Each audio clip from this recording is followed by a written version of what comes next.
तो चलिए अब हम linear equation in one variable का नेक्स्ट क्वेश्चन देखते हैं। A positive number is 5 times another number. If 21 is added to both the numbers, then one of the new number becomes twice the other new number. What are the numbers? ये question थोड़ा सा difficult है, लेकिन हम इसको समझकर solve करने की कोशिश करते हैं। तो ये क्वेश्चन क्या कहता है? A positive number is 5 times another number. एक नंबर है जो कोई और नंबर के 5 गुना है।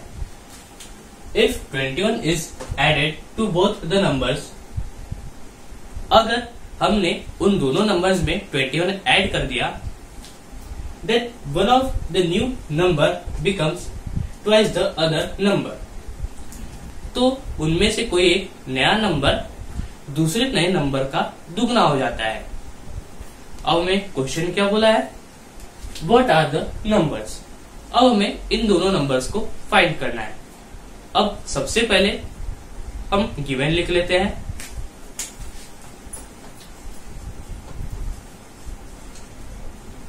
तो सबसे पहले हमें क्या बोला गया है? A positive number is 5 times another number. हमें ये बोला गया है कि एक नंबर है जो दूसरे नंबर का 5 गुना है। तो पहले नंबर को हम x ले लेते हैं,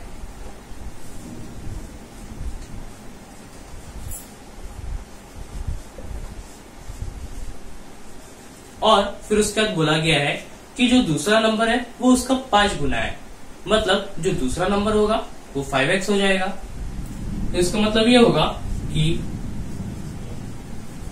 second number is equals to 5x। अब हमें ये बोला है कि हमें उन दोनों नंबर्स में 21 ऐड करना है। मतलब पहला नंबर क्या होगा? x प्लस 21, और दूसरा नंबर क्या होगा? वो होगा 5x प्लस 21। अब हमें क्या बोला है? Then one of the new number becomes twice the other new number. अब इन दोनों में से कोई एक नंबर ऐसा है जो दूसरे का दुगना है। तो इन दोनों नंबर्स में से छोटा नंबर कौन सा है? वो है x प्लस 21। तो इसका मतलब ये होगा कि इसका जो दुगना है वो होगा 5x प्लस 21। तो इसका मतलब ये होगा कि 2 इंटू x प्लस 21 होगा 5x प्लस 21।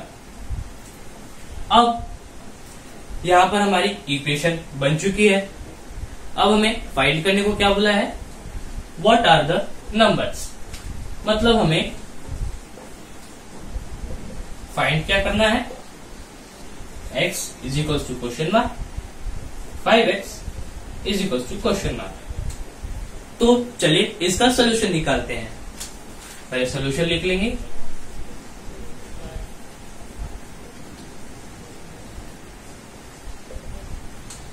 और फिर उसके बाद पहले ये इक्वेशन इधर लिख देते हैं। 2 into X plus 21 is equals to 5x plus 21।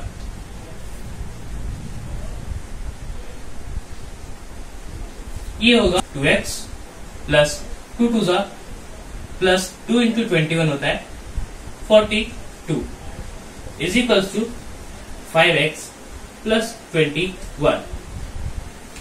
अब यहाँ पर LHS में 2x प्लस में है, तो RHS में जाकर माइनस में हो जाएगा, और RHS में 21 प्लस में है, तो LHS में जाकर माइनस में हो जाएगा।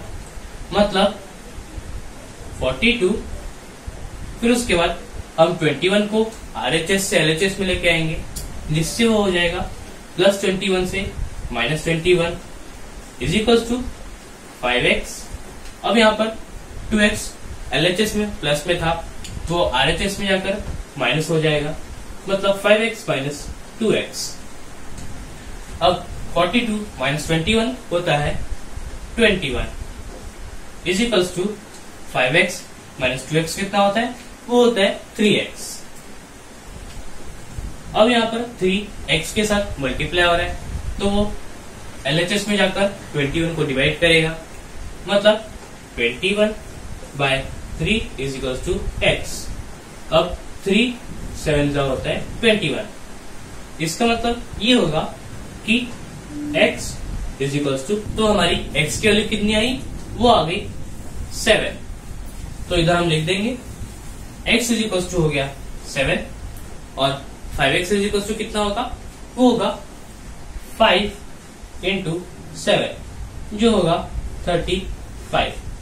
अब इसको एक बार हम चेक कर लेंगे।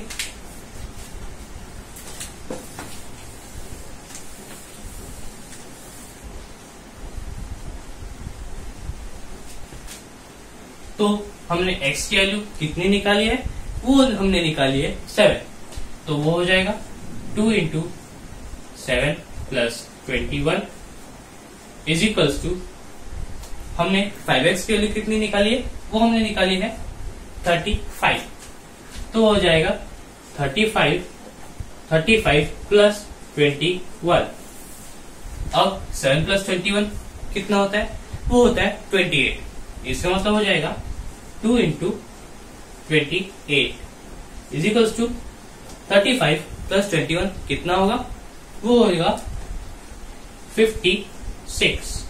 और 2 इंटू 28 कितना होता है, वो भी होता है 56।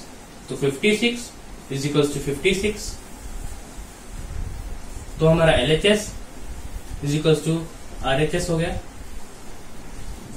इसका मतलब ये है कि हमने जो x की और 5x की वैल्यू निकाली थी वो सही है।